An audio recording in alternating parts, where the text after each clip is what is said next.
Welcome to Design Domination, where you'll learn to become a better, more business-savvy designer so you can dominate your competition. Hi, and thanks for tuning in. I'm Colleen Grotzer, and in this episode of Design Domination, I'm talking about naming your business. Stick around to find out the pros and cons of using your name versus a business name, 8 tips for a good business name, and what to do after deciding on a business name. I'll also share what went into naming my businesses and what I'd do differently with one of them. Naming your creative business might be one of the hardest decisions you'll make. And it's not something to take lightly either.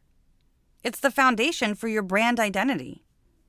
So you want to make sure it's something you like, can live with for a long time, won't limit you, and will resonate with prospects and clients. So what's in a name? Why is it so important? The business name sets the tone for your business before you even say a word. It leaves an immediate impression, which could evoke clarity, professionalism, fun, friendliness, or something else, or that you're a freelancer, or that you're an agency, or that you're specialized. Often creatives, especially freelancers, wonder if they should use their personal name for their business or come up with something else. There are definitely pros and cons to using your name. And by name, I don't mean just your last name. I mean using your first and last name with the word design or creative or something like that. For example, if I were to have called my design business Colleen Grotzer Creative rather than Grotzer Graphics. So let's go over some of the pros. If you use your full name, it can give a more personal touch. Clients may assume, rightly or wrongly, that you're a solopreneur or freelancer, and therefore more reachable than an agency with a hierarchy and a gatekeeper. Colleen Grotzer Creative, for example, sounds like freelancer, whereas Grotzer Graphics could be made up of just me or more people. Many potential clients will seek out working with a solopreneur rather than an agency. And using your full name, especially if it's not very common, may prove easier to find a domain name and social media profiles that haven't already been taken. Using your full name also makes sense if you really want to be the face of your brand and are putting out content and being known for your expertise. There are several caveats, though, to using your full name. The first is if you ever decide to expand and have a team, how would it sound to continue using your name? Would you want the business name to sound bigger than just you at that point? Or would you be fine with continuing using the same name after that? There is no right answer. It's more personal preference. And not every designer wants to grow, and that's totally fine. Now, I know of a design studio with employees that was named with the owner's full name, plus the word design after it, so it doesn't mean it can't work. It's just something to think about. The second thing is that using your full name makes your business sound more about you than your clients. It doesn't necessarily resonate with them, in other words. It doesn't say anything about the type or the quality of work that you do, or who you work with, or how it helps your clients. Even adding the word design to your name doesn't convey graphic design or logo design. It could also be used by someone who does interior design or fashion design, for example. My next point is that using your full name, or even just your last name for that matter, may make it harder to sell the business down the line. I've seen arguments on both sides of the fence with this, though. You probably aren't thinking right now about selling your business at some point, but you may indeed think about it 10, 20, 30 years down the road. If the business uses your name, someone looking to buy the business may find that to be less attractive because it's still your name, not theirs. So that's just one argument against it. Now, you might also want to consider what would happen if you were to ever change your name, due to a change in marital status, for example. If you decided to change the name, it would cause for a lot of rework, redoing the logo and all of your marketing materials. Not only that, you'd need to put in a lot of effort to getting the word out and making sure that prospects, clients, and colleagues are aware of the change and use that name going forward. There might be confusion, and you'd want to eliminate that as much as possible. Now, there are lots of benefits to using a separate business name. One is flexibility in size. A business name can make you appear to be any size of business, one person or several people. If your business appears to be more than just you could potentially get larger jobs. Even if you have no issues handling larger projects as a solopreneur, clients often can't help but envision that only one person can do so large a job or take on so much work at a time. Early on in my freelance career, before I had anyone working with me, I was in this boat many times. It was extremely frustrating. Once I was even turned down for a media kit job, which I could have done in my sleep. When I asked why I didn't get the work, the prospect told me that lack of staff was the reason. Now, I'm not suggesting that you try to be all things to everyone either. I've done that too, and it's exhausting. If you want to be solo, that is perfectly fine. Just stay true to that and work with those who appreciate that. Number 2 is industry relevance. A business name that isn't your name may resonate more with potential clients, especially if it's one that makes sense with the industry that you serve. I've got a few great examples of this. So my friend Karen Conroy has a design agency called Conroy Creative Counsel. Can you guess what her niche is? Lawyers. Not only does the name sound all legalese, but even the about page on the site refers to them as the firm, like a lawyer would refer to their practice. A colleague of mine has an agency called RX Creative Lab. The owner used to use her last name in the business name and then rebranded to reflect the industry that they target, which is the medical industry. Another colleague, Roxy Velez, has an agency called Vexquisite, and it serves the vegan market. If you decide to come up with a business name and not use your own name, there are a lot of ways to start thinking of some ideas for names. You might want to consider what you want people to think and how you want them to feel when they see the business name, the names of your competitors, a trait that describes your work or work ethic, the service that you provide, and the industry that you serve. When I came up with the name for my design business, Grotzer Graphics, I chose graphics because of the alliteration and because it relates to design. When I came up with the name for my other business, Creative Boost, I went a completely different route. I spent several weekends listing out design-related terms, and that was a must for me so that my audience, you, would understand what I do. So I used a thesaurus to help with that.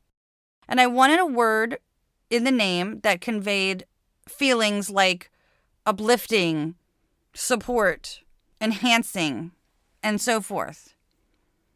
And so then I started putting a few of those together, something related to design and something related to, support, uplifting, enhancing, and mixed and matched them to see how they looked and then how they even sounded out loud. So now let's get into 8 tips for a good business name. The first one is uniqueness from competitors. You want to make sure that your business name is unique.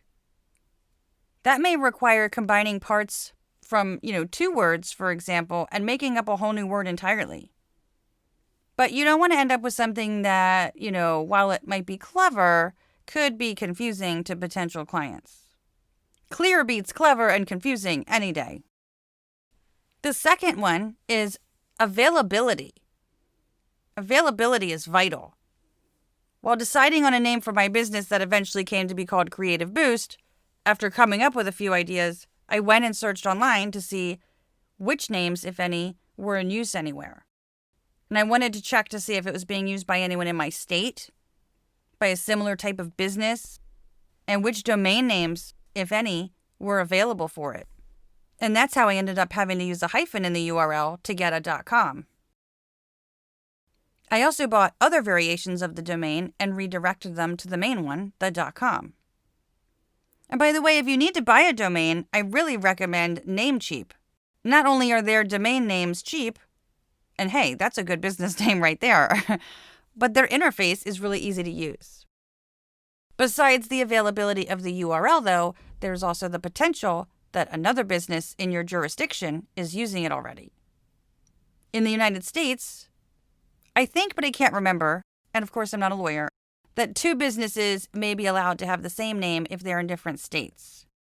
And I believe the same names are allowed in different countries depending on the company's market. This ensures that business names aren't confusing to customers within a certain market. There's also the possibility that the name has been trademarked. If you're in the United States, you can search the USPTO TESS database, that's TESS, to see if the name that you're interested in has been trademarked or not. You definitely don't want to infringe on another business's trademark.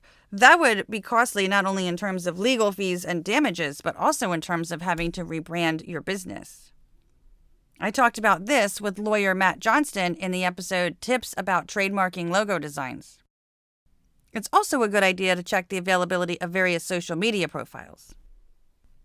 The third tip is easy to pronounce. The name you come up with should be easy to pronounce. And if it isn't, it will make it harder for people to talk about your business and refer others to you. If it isn't easy to pronounce, will they remember it? And that brings me to tip number 4, easy to remember. That's vital. If you tell someone your business name or a colleague refers a potential client to you, if they don't remember, how will they find you? They can try to look you up online, but they still may not find you. And then number 5 is easy to spell. It's so important that the name be easy to spell. My business name, Grotzer Graphics, is an example of this. I've seen Grotzer spelled Grazer without the T.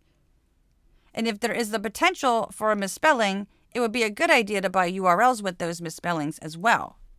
So in my situation, I could go buy grazergraphics.com as well. Tip number 6 is that it makes sense for the industry and or your audience. Your business name should be clear to prospects and be relevant to the industries that you serve, if you're niched by industry. Remember the examples I mentioned earlier. When you serve a certain industry and your business name reflects that, prospects in that industry will immediately feel that you understand their needs, and that puts you higher up on their list against more generalist designers or firms. If I had to go back and redo the name of my client-based business, I might not use my last name, and instead choose something more specific to nonprofits, since we've always served nonprofits. And tip number 7 is sufficient specificity. While your business name could be specific to a certain type of work, you don't necessarily want it to be too specific. For example, when I came up with the name for my design business, Grotzer Graphics, I thought graphics worked because it wasn't too specific. Like publications or websites or logos for the type of work that we do. Design or creative could have worked, but they didn't have the alliteration. Interestingly enough, though, one of our clients always calls us the Grotzer Group, which sounds less specific, but maybe a little more prestigious, actually. But I digress.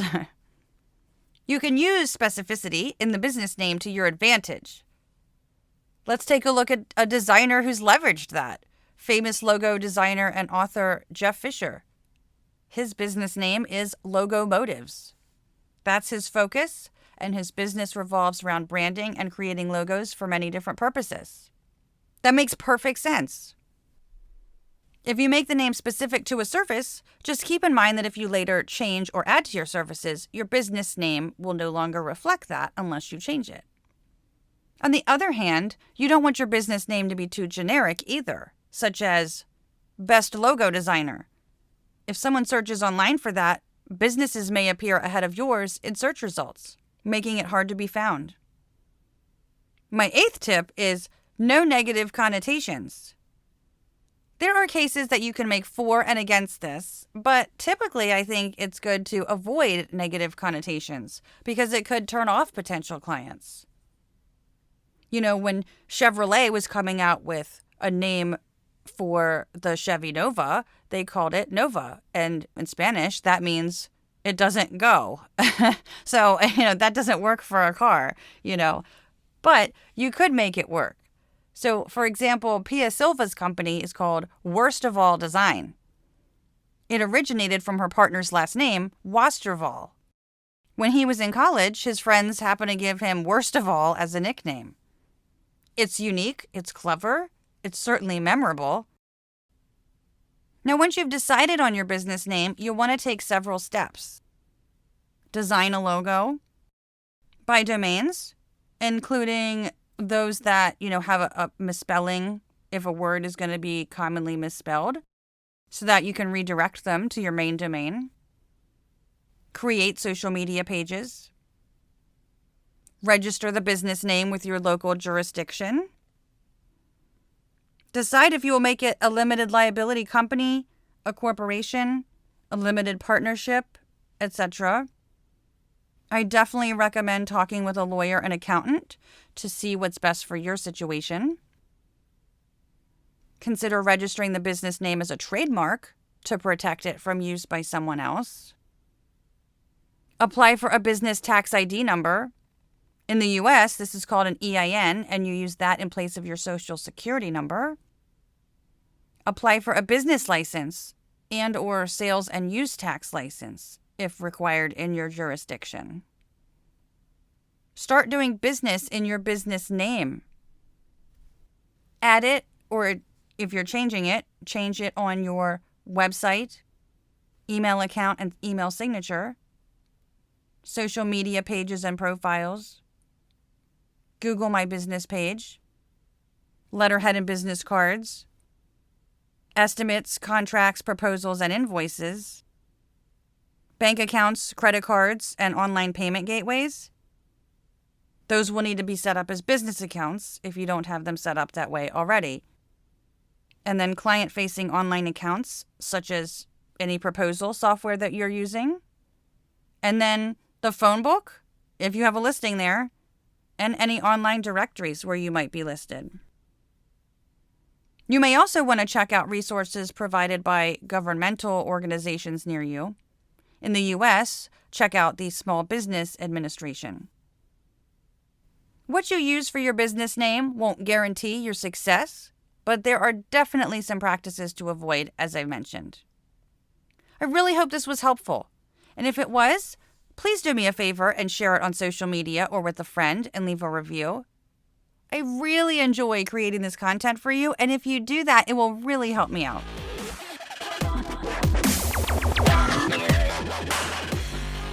Do you want to get more respect and command higher rates? I can help you go from order taker to expert through mentoring, my free guides, and premium resources such as my brand style guide builder, brand identity builder, and my website accessibility course. You can find out more at creative-boost.com. You can also join me and other creatives in the Design Domination Facebook group.